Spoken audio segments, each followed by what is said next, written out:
Good morning, everybody. My name is Christina Wigren, and I am here with Stilly Valley Health Connections.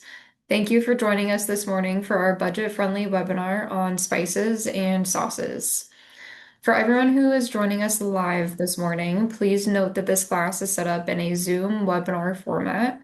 This means that all of our participants are muted and your videos are turned off so that we can record this presentation. However, if you have any questions or comments, we encourage you to leave them using the chat or the Q&A box, both which are located at the bottom of your screen. Now I will pass it over to Kelsey Baker with Sound Dietitians, who is presenting on spices and sauces today. Thank you, Kelsey, for being here, and I hope that everyone learns a lot today. Awesome. Thank you, Christina, and thank you, Stilly Valley, for sponsoring the class.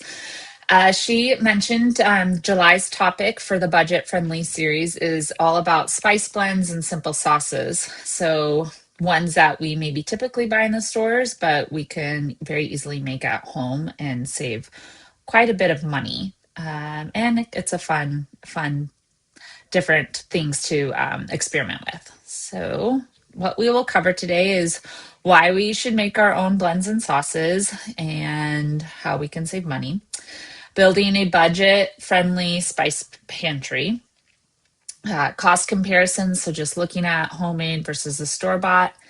And then I will give you all recipes of some go to spice blends that are really versatile to have on hand and can be used for a lot of different cuisines and recipes. And then the same for some sauces to kind of always have on hand. And then also how to stock your pantry to make either these spices or sauces. So you don't have to like go out and buy them. If something calls for like teriyaki sauce, you can actually make your own teriyaki sauce from home if you have the right things always stocked. We're gonna turning the spice blends into sauces plus some meal ideas, so kind of combining everything together, and then flavor pairing and budget meal ideas. So just kind of going deeper into how to use these, and then at the end, some storage, food safety, and just local resources that we have. But before I jump into the presentation, anyone that is participating live today, do any of you make your own sauces from scratch or spice blends? And if so, what's like your go-to to always have on hand? And you're welcome. I know it's muted, but you're welcome to type it in the chat box.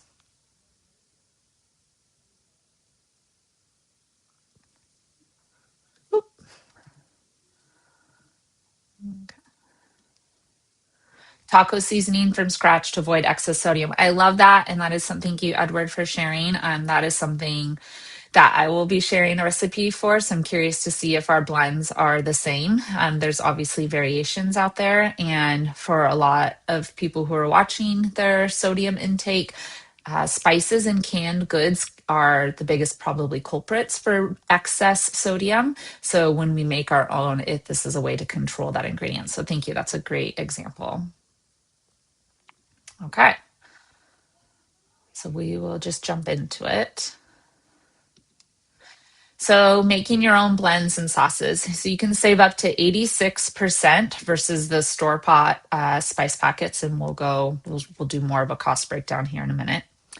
You can control, as Edward pointed out, with the sodium, but with any ingredient, 100% of what you put into the sauce or the spice blend. There won't be any additives to preserve it to make it shelf stable, and the sodium is like the biggest ingredient to be able to control. And then you use what you have on hand to make your pantry staples and then transform them into a nice bold flavor. And you can control, like, let's say maybe you're making a sauce that you want to have a little bit more spice to it. Since you're doing it yourself, you can control how much instead of based off of like what you're buying, and it's already like a pre-blend and only to a certain spice level.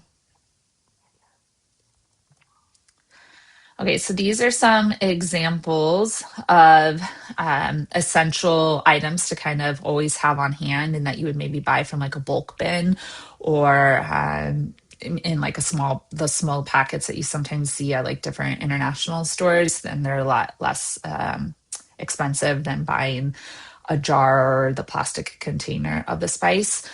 So if you have these ones on hand, you typically can mix and match them to make different blends. So garlic powder and onion powder are probably the two most common I see in different blends.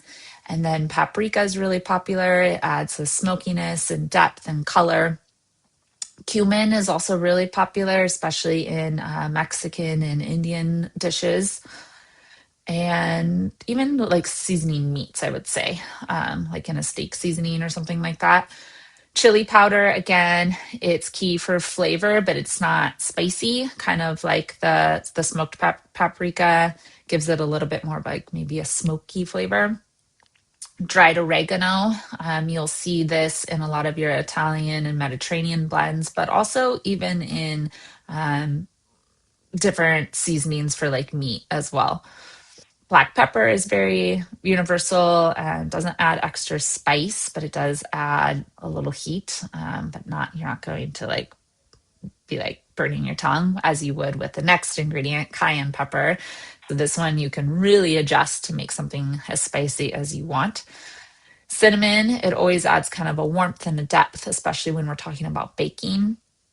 But with other spice blends, maybe with like meat rubs, you would see cinnamon. Trying to think of another example. If anyone has an example of blends, oh, maybe like the pumpkin spice blend, you'll definitely see cinnamon in that. Uh, but it definitely gives a kind of a sweet and savory, helps balance out different blends. And then dried thyme is very similar to the dried oregano. It has that herby base for like chickens and soups and other herb type blends. For some reason, I'm having a hard time getting, there we go, the chat popping up. Does anyone have any questions or anything they would add to like their essential 10? These are the most common that I see, but maybe there's something else that someone uses a lot. Okay. So where to buy spices on a budget? The bulk bins is probably going to be your best value. So Winco, there's one in Everett and Linwood.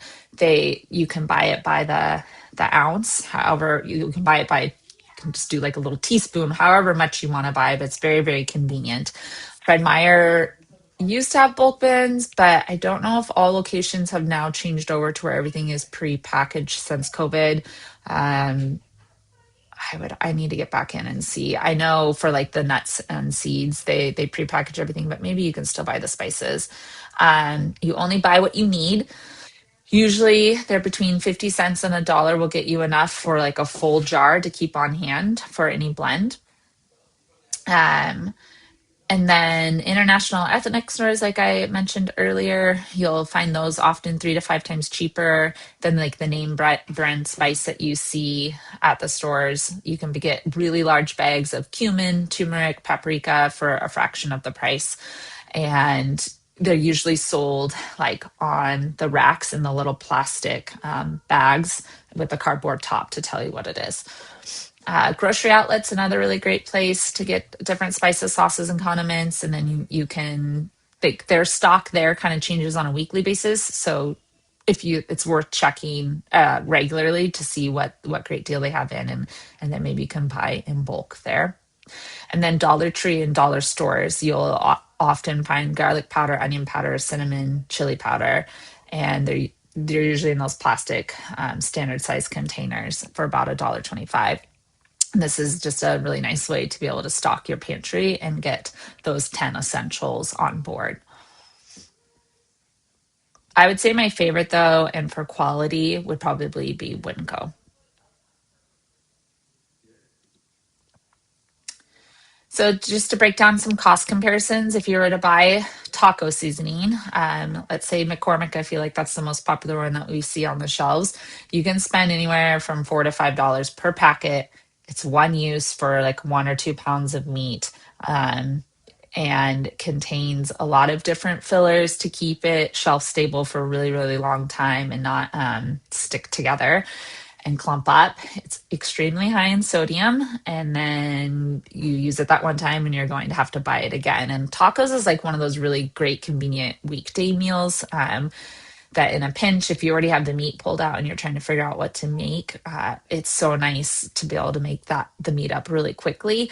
But if you don't have your little packet because you forgot that you used it a couple weeks ago, this is when having those seasonings on hand to be able to just whip up your own is really convenient. But also, if you make your own, you can make enough more than just for the single use, so it lasts you a couple months. Um, and that costs about 50 cents a jar, and you'll get multiple uses in it. You can control every ingredient. You easily reduce the sodium, and you can use it on so many different things. But the examples here are like tacos, beans, veggies, and more. And I think I have a specific recipe a little bit later in the presentation. So some other cost comparisons just to encourage you to consider making your own at home. So just like a basic all-purpose blend is about 40 cents per ounce versus when you buy it in the store, it's about $3 an ounce. So the basic all-purpose blend is like a Mrs. Dash Italian seasoning. So that's a variety of different herbs. That is very, very versatile. To make your own blend at home is about 25 cents an ounce versus $2.50 an ounce. So that's over 90% savings of doing it yourself. A Cajun blend, so something maybe with a little bit more smoky, a little bit of spice, that's about 35 cents an ounce versus $3.50 an ounce. So again, almost 90% savings.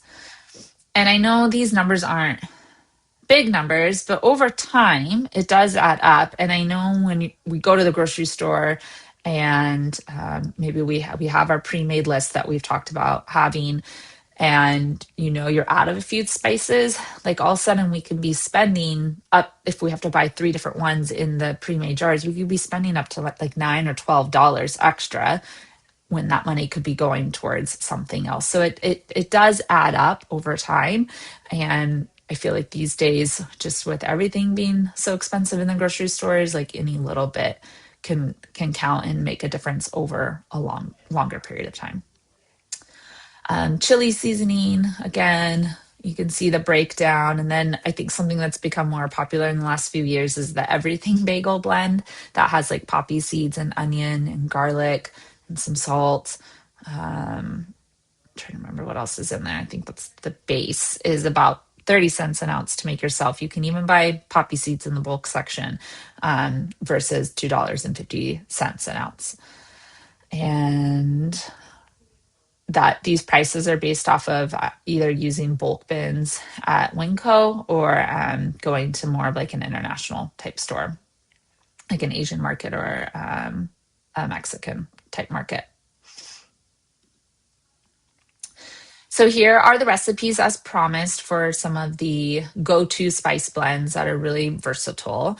So I'm curious if this taco seasoning is your same breakdown for when you make a container of it, but this is ours, is about 3 tablespoons of smoked paprika, 2.5 tablespoons of chili powder, 1.5 tablespoons of cumin, 1 tablespoon of garlic powder, 1 tablespoon of onion powder, a little bit of cayenne, but this is where like if you like really cannot handle heat, you could totally throw that out.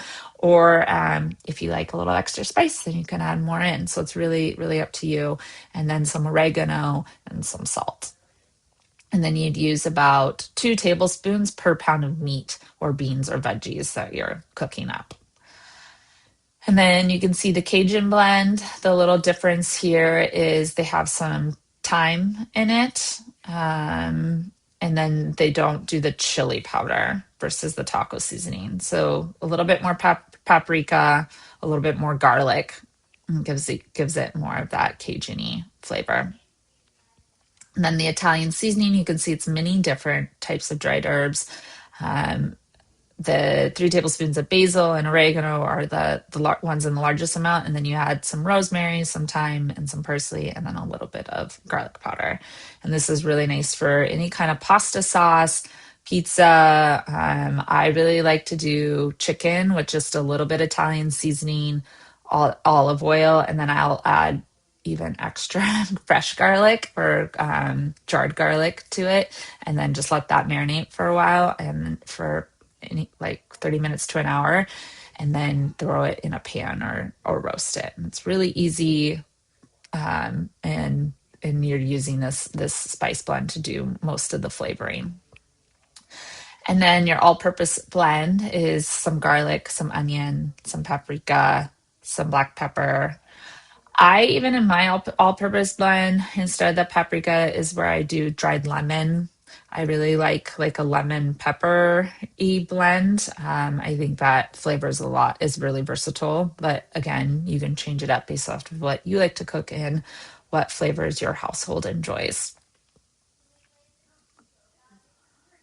Any questions or comments or any changes those who are participating you would make to your blend here?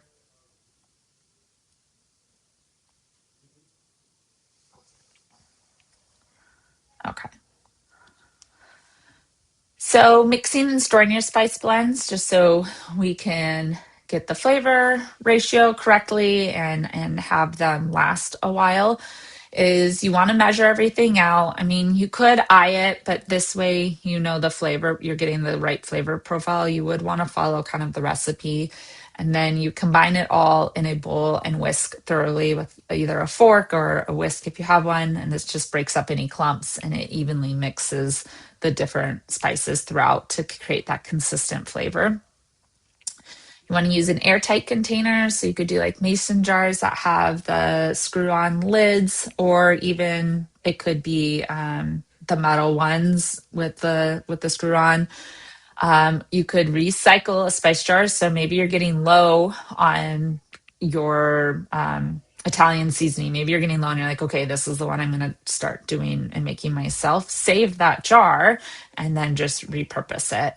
Also, any jars from, I mean, they would be a little bit bigger, but let's say you have like, I don't know, a relish jar, or pickle jar, or something like those are pretty nice jars.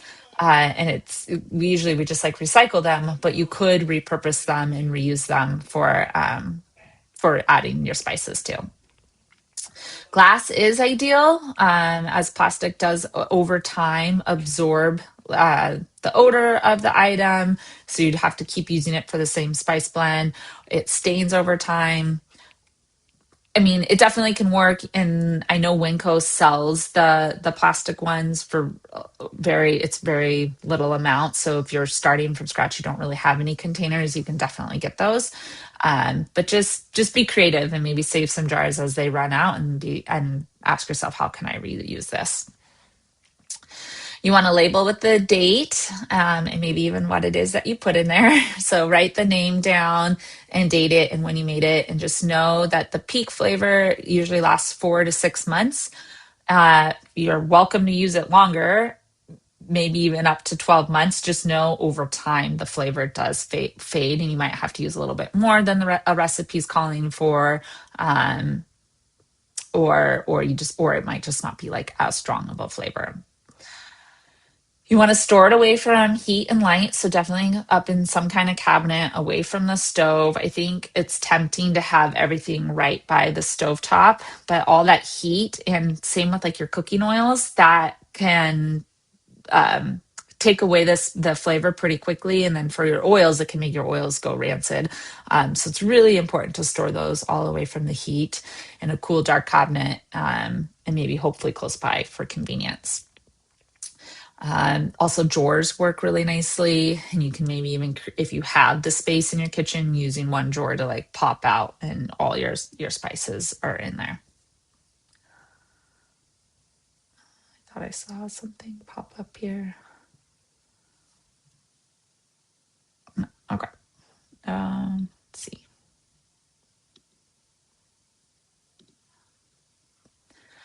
What's a typical shelf life? Oh, so I think I answered that. Typical is 12 months, but peak flavor is 4 to 6 months.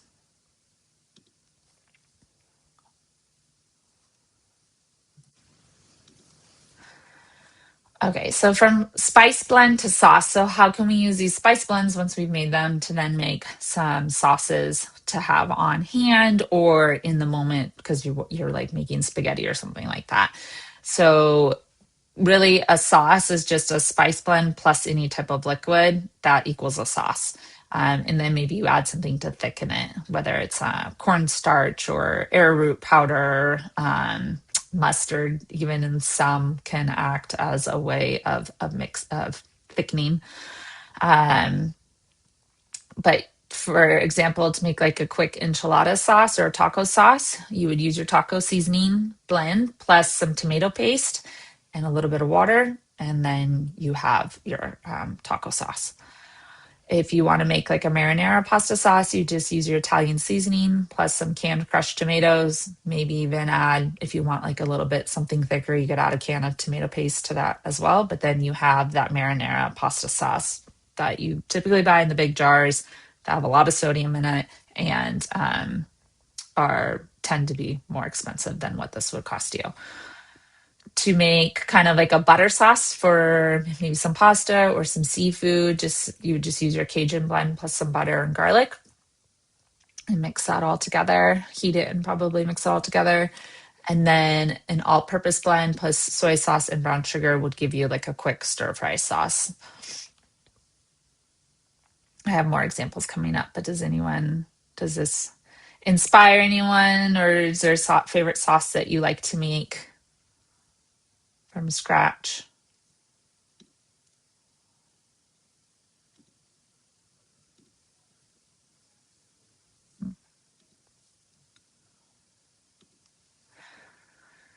So, kind of the sauce pantry toolkit. These are 8 pantry staples to always have on hand that you can mix and match together to make a sauce. So, I always try to have some kind of canned tomatoes and tomato paste in my pantry because I can make a pizza sauce out of it. I can make a marinara out of it. Shakshuka, which is like an egg dish that I've done for a few demos. If you've been joining these classes, enchilada sauce. So it really can be a base for really any kind of red sauce that you can think of. So trying to keep those on hand, buying the name brand options, or if a name or store brand option is going to be the least expensive, a name brand option if they're on sale, and just keeping those on hand. Soy sauce is a base to a lot of different like Asian type recipes. So you can make your own teriyaki sauce if you have soy sauce on hand, um, for stir fries, dipping sauces. But this is also something, and if you don't do soy, you could do like tamari or coconut aminos. Tamari is if you're trying to be gluten free, and then coconut aminos is if you're not doing soy at all. But something in that flavor profile to be able to make these other sauces from. Vinegar is a base for a lot. You could either do white or apple cider. They're pretty interchangeable. The apple cider obviously is going to have a different color, but when you're making a sauce, it's usually a little bit darker, so you're not really going to notice. Personal preference there. Apple cider has been known to have some health benefits for it, but this would be in any homemade barbecue sauces, dressings, pickling. And pickling, we do actually use some of those spice blends as well sometimes. Uh, Oil, always having an oil on hand, whether it's vegetable or olive or avocado. And it can be the base for chimichurri, pan sauces, dressings, so many different things. But I bet most of you already have some type of oil stocked in your pantry. Brown sugar or honey, a lot of sauces, you have to balance out that acid and maybe the bitterness with some sweet. So having something like that on hand. People also use like agave and maple syrup. For brown sugar and honey are probably the most budget friendly.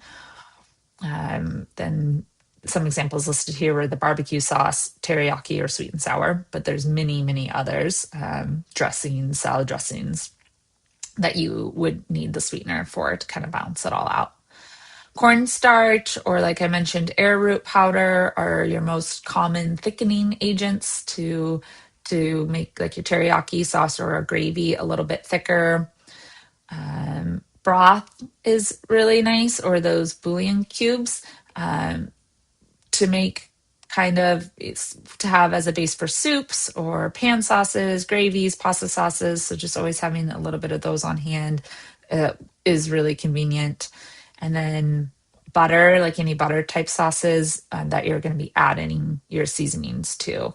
Um, th- that is nice to have on hand. But again, some of those, even the butter sauces, if you're trying to watch your saturated fat intake, you could do an olive oil with the seasonings and sub that out. It's kind of up to personal preference and what you're doing for your health. I'm not saying butter is terrible and never use it, but if you're trying to cut back, that you could make that substitution.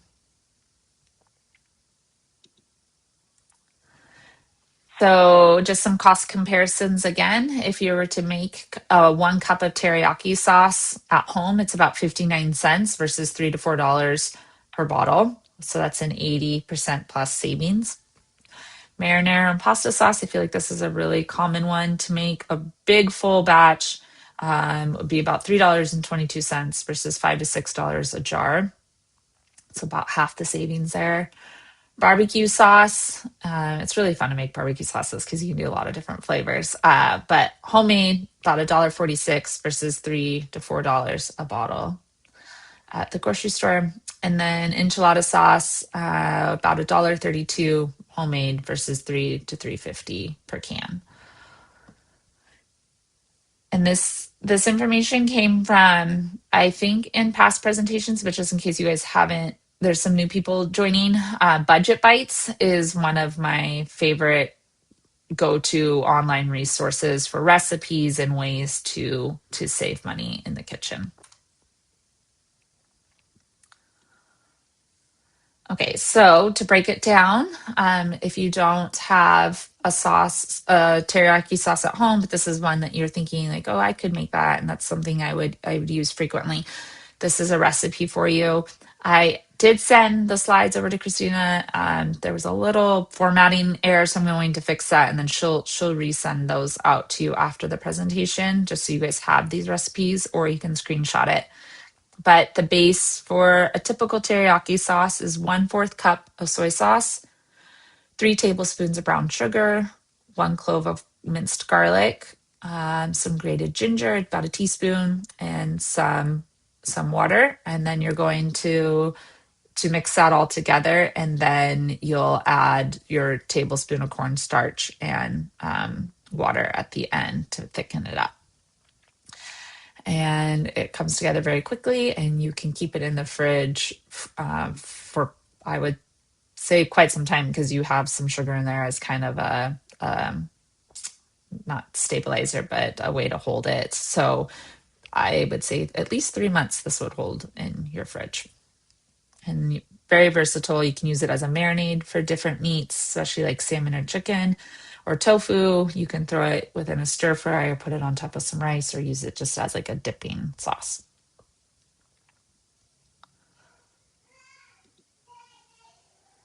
Here are some other recipes. The marinara, you would have 1 can, about a 28-ounce can of crushed tomatoes, 2 teaspoons of Italian seasoning.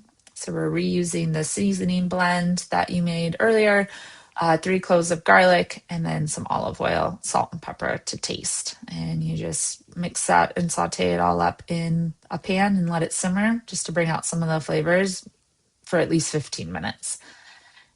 Some barbecue sauce. If you are like more of the barbecue flavor, feel like you use that more, you would have 1 can of tomato paste plus some water, 3 tablespoons of brown sugar, some 2 tablespoons of vinegar, 1 tablespoon of Worcester. I need to look up if we can make our own Worcester, because I feel like that's expensive too. I'll have to look that up. Garlic powder, paprika, and salt and pepper. If anyone that's participating now makes their own Worcester, I'm really curious what your recipe is. But that is an item that you could buy and keep in your fridge for quite a bit of time, and I feel like it comes in handy for flavoring meats and sauces.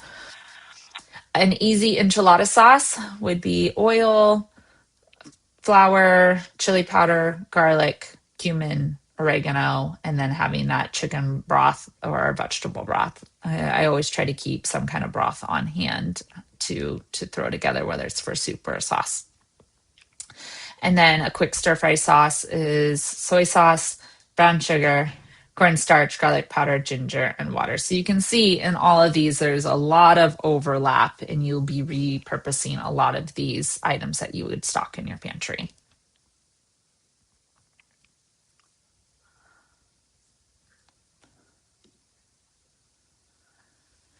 So to break it down a little bit more and to understand like, okay, when would I really be using it that much? Is it worth all the effort to make it? And it really, I think more of the effort it would be going out and buying the individual ingredients and measuring them at the grocery store. Once you get home, they come together very quickly. But you can see, let's say the taco seasoning. On Monday, you season some ground beef or black beans, and you have that for some tacos or just as a side. And then on Tuesday, you mix the taco seasoning with some tomato paste and water, and this is a quick enchilada sauce. On Wednesday, you sprinkle it on some roasted sweet potatoes or corn to just spice up those veggies, starches. And then Thursday, maybe you stir it into sour cream or Greek yogurt to make like a dip. So, four different purposes used throughout the week. I don't know that you would be having the same flavor profile every day of the week, maybe. But this is just I just wanted to see you to see that it could be used on a daily basis. Same with the Cajun blend. Maybe you rub it on some chicken, and then before baking, maybe you melt it on butter to add to pasta, or olive oil. Maybe you toss with some potatoes and cauliflower, and then you roast it in the oven. And then you can season rice and beans for like a Cajun style bowl. So again, very similar to how you'd use a taco seasoning, but many different uses. And then Italian seasoning, you could add your canned tomatoes and make your quick marinara. You could mix into olive oil and have it as like a dipping sauce or drizzle. You can rub onto chicken, like I mentioned that I do a lot, or fish for baking, and then stir into cream cheese to make some kind of spread. So if you cook from home, as we encourage with these budget series to save money, when we're getting now down to kind of like the nitty gritty of, because we've gone over like proteins and starches and fruits and veg, like all the different bigger items of how to save money, and now we're narrowing it down, and this is kind of like the cherry on top of like of how to really get the most out of our budget for the kitchen. And then maybe flavor pairing. This could be helpful just as you're if getting more comfortable with using the different seasonings. Taco seasoning. If you have any of your proteins like beef, chicken, pork, beans, tofu, and then these would be some peppers or some vegetables that would typically go with the taco seasoning. You would see corns, peppers, any of your squashes, sweet potatoes, and then your starches, rice, tortillas, and quinoa. So you could pick one from each category and make a balanced meal with this flavor profile, and it's going to go well on all those items. So let's say you wanted to grill up, like you rub the chicken with the taco seasoning, you throw that on the grill. And then maybe I love this time of year, corn is so sweet. You could rub it on the corn and grill it that way, or grill your corn just dry. And then at the end, rub it in a little oil or butter and throw some taco seasoning on top. And then maybe you cooked up some quinoa and you like throw that all on, make like a little quinoa bowl or rice bowl. And then with Cajun, let's say I would take like the shrimp and saute it up with some olive oil in the Cajun blend, and then roast some cauliflower, and then throw it on top of the rice or pasta. And maybe you want to put it on each item, right? Because that would be too much, but definitely for your protein, definitely for your vegetable, and then maybe leave your grain or starch kind of more plain. And then if you're mixing it all together, it will all come together and not be over seasoned. Italian seasoning. maybe you would do the ground beef like in a pan with the Italian seasoning, and then roast up some tomatoes and zucchini, and then throw that over some polenta. Um, and then you could put the Italian seasoning on the vegetables as well, and then leave the polenta more plain, and it would balance out. All purpose, maybe on some eggs with any roasted vegetable, and then do really any kind of grain that you wanted. Teriyaki sauce. I really like to actually make teriyaki glazed salmon. I just lightly put some on top. You don't have to marinate it. You can just put it on top, and then it kind of it gets like caramelized when you bake it with the sugar from the teriyaki, and then serve that with like some fresh steamed broccoli, and then cook some rice and put that all together. And then marinara sauce, just thinking I'm classic spaghetti here. You could really just mix everything within the marinara sauce, the ground beef, maybe add some spinach and mushrooms to get more of like a veggie sauce going, and then throw that over some pasta.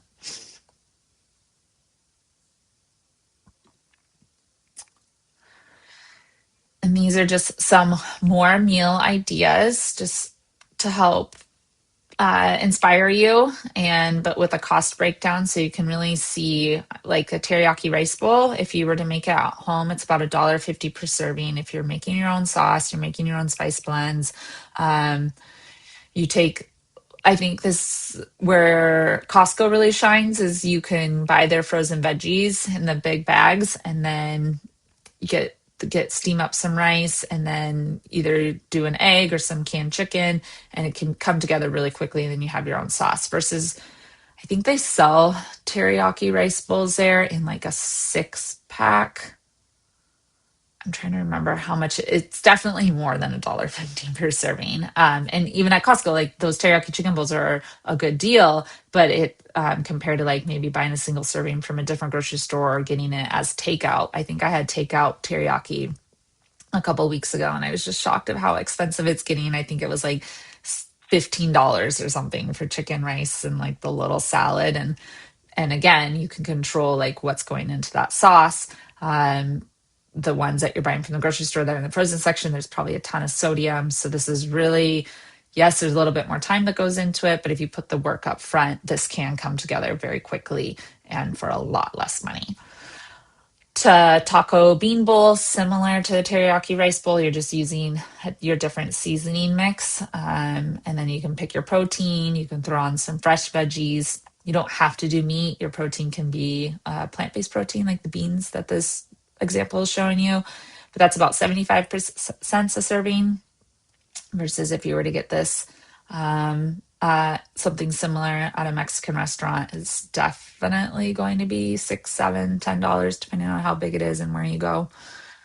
Cajun pasta, this is about $1.25 a serving, and really the expense probably comes from the shrimp or the like sausage that you would use. But again, another example of something that can come together very quickly if you already have some of the Cajun blend pre-made in your pantry, and then if you have butter or olive oil, pasta steams up really quickly, and then these proteins cook really quickly in a pan. And then maybe you want to do pasta night one night, you could make your marinara and add ground turkey or even lentils is going to be even less expensive. And it's a plant-based protein that is a total protein. And this is about 94 cents a serving. I don't know anywhere that you can get spaghetti for under $1. Buying it pre-made. Barbecue chicken and rice is about $1.75, and again, that's just because we're talking about chicken thighs being more than like a plant-based protein, but still very good deal if we're putting in the work to make this from home. And then enchilada casserole. You have the sauce, corn tortillas, beans, and cheese, and it freezes really well. And this is about $1.50 per serving. And these are all items that you can easily have stored, and then some of it's for some of the fresh things that you would buy that have on your weekly grocery list. But even if you pre-bought like your chicken and just had it thawed out, and then if you always had frozen veggies on hand and then a couple of the sauces or spice blends, you can throw together a complete meal on a budget. Okay, so just to talk about some different just food safety tips. So spice blends and dry and how to get the most out of it is store in an airtight container. We already talked about keep in a cool, dark place, not above the stove. Label the name and date. We already said the peak flavor is 4 to 6 months, but you can use up to 12 months. And then just never ever store near the heat, a lot of sunlight or moisture, especially the moisture, because that will make it all clump together and then you'll just have to throw it out. Liquid sauces, we want to refrigerate in airtight containers or jars. Since there aren't any preservatives, it is going to have a shorter life than the store bought. They're saying the teriyaki pan sauce is 4 to 5 days. I think I said 3 months earlier.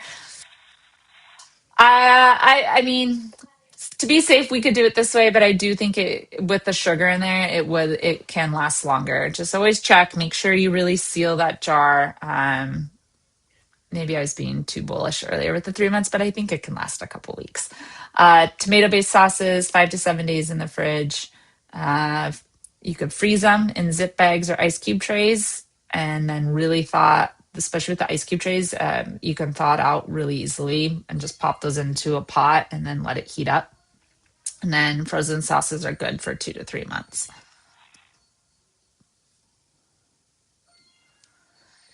So just some resources if you're trying to think where I should be shopping or needing some different ideas, or just as a reminder. But these are some local resources in Snohomish County. I think we have a lot of people joining us from like Linwood, Everett, Smoky Point, Arlington. These are some options of like Winco and Grocery Outlet and Fred Meyer and Dollar Tree. Costco for like maybe getting like your canned goods that you want to keep on stock. Like I was saying, like the canned tomatoes or tomato paste. And then I don't think you would want to do, I mean, yes, they sell herbs. Like if you're, I guess if you're cooking a lot, they do sell herbs in the plastic containers, a big batch. But if you have like a big household, maybe that would be budget friendly for you, but I would recommend doing more of the bulk bins for the spices. But the sauces, you might be able to find some deals at Costco as well, because I know there's a Costco up north in Arlington.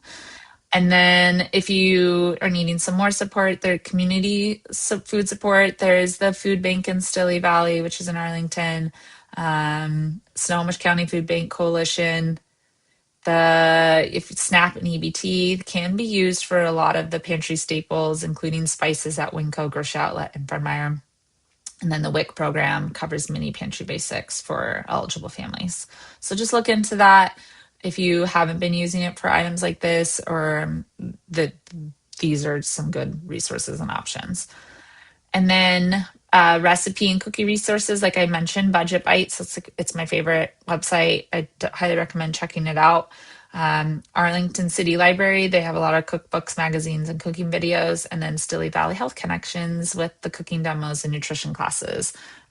So a lot of good resources for you to check out if you haven't already, and to just stretch that grocery bill. So as I mentioned in most of my classes, there's a lot of ideas, a lot of different things to try, and it can be maybe overwhelming or really exciting, but then we stop the presentation and then it's like, okay, that was too much. I don't know where to start. So I always say pick one thing to try to put into your rotation or practice with. So maybe you're going to start with like making your own taco seasoning if that's something you buy a lot, and get your kitchen stocked with those spices and then blend it all together. Maybe you're going to reuse containers that you already have instead of buying new ones. Or if you know some are running out and this is something you want to do, save them so you have them ready. You don't need to go out and buy anything special. shop the bulk bins first and then go to the aisles and just buy 3 to 4 to start and then build up your pantry from there. You don't need to go out and buy every single item that we just talked about. Like, see what you have, see what you're running low on, see what you want to switch over to making a homemade versus a pre-made one. And then you could try one sauce this week as well if you wanted. You could do the teriyaki sauce, you could do marinara, um, whatever one you think you would use a lot in your household. And that is all I have for you today. I hope you had some inspiration, ways to flavor your food more, and this was useful to stretch that budget. And if anyone has any questions, I am happy to answer.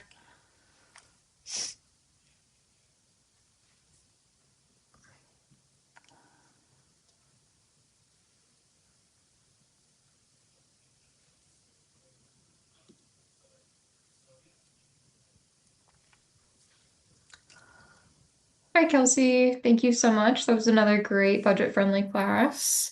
It looks like we have a couple questions in the chat. I don't know if you already addressed Sandra's. Oh, it went from 0 to 12 on my side. Sorry, guys. Okay, let's see. That's weird. It must have just not been connecting. So people were answering the questions as I was asking. Sorry. Okay. So some people keep lemon juice, pepper, and salt to put. Yes, I would say lemon juice is like a big thing I keep in my refrigerator too. Turmeric is another good spice to always have on hand. How can you tell if bulk budget spices are fresh lasting? So I think what Cynthia is referring to is if you're buying them from the bulk section, are they fresh? I know Winco has very strict guidelines for changing out their bins and how long they're allowed to keep them in there. I'd always do a sniff test. There's always someone there, I feel like, working the bin, so you could ask them. And maybe even on the bin it says like when they last put the item in, because the people working there need to know. So you can read like the little sticker that says when they last stocked it. But I know that they have really strict practices there. Oh, and then Edward answered my question about the taco seasoning. It was pretty close. He depends on what's available. Sometimes he puts ground chilies in his taco seasoning. That sounds really good. And then Sandra was saying, I used to store my spices in the cabinet next to my stove, but the bottles started to melt. Eek! I should have tossed those bottles, but then she moved them. So that was good. And then homemade enchilada sauce. That sounds really good.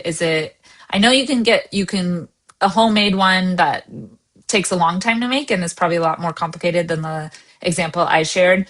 That was more for ease and time, but I know there are more authentic recipes online that are probably better than the one I shared. But if you're in a pinch and trying to come up with something quickly, but I'd be very curious, Raina, on your sauce recipe. Someone keeps the mini 4-pack of wine, white, red cooking wine to have on hand for sauces. Yep, a lot of marinara type sauces will call for that, or even like a white sauce with a white wine. And Edward shared you can cook lentils and then freeze them for later. That's true, and a great protein source. And when do you buy bulk? How much would you say to start with for how many ounces or pounds? For the spices, like I would look at a recipe that you're wanting to try, and honestly, I would just measure out those amounts. So like let's say the Italian herb blend, I think it's like 2 tablespoons of the oregano and basil, and then it's smaller amounts. I would just buy those amounts and mix that all together, knowing that that's going to last you at least 3 months, depending on how often you use it. And then when it starts to run low, rebuy those amounts. So that way you don't have a whole bunch on hand. And yes, the lentils, Edward, yep, is good as a nice iron source. Yep, iron and protein. Thank you all for participating. I don't know what happened. Why I didn't see the comments. Okay, well, thank you so much to everyone for participating and for being here today. We do have another budget-friendly class scheduled for next month. That will take place on the 25th of August, another Tuesday at 10. And we'll be discussing canned meat and fish. And so we hope that you'll join us. I'll send the registration link out in an email with this class recording and the slides later today. And so definitely read more about that if you're interested. And then lastly, just as you're leaving today's class, there is the usual 6 question survey that will pop up on your screen. We love any feedback that you have if you want to let us know the one thing that you learned today or your one biggest takeaway that you learned today. And then also any ideas or thoughts for future classes. So thank you guys again, and thank you, Kelsey. And we look forward to seeing everyone back here hopefully in August. Thank you, Christina. All right, bye everyone.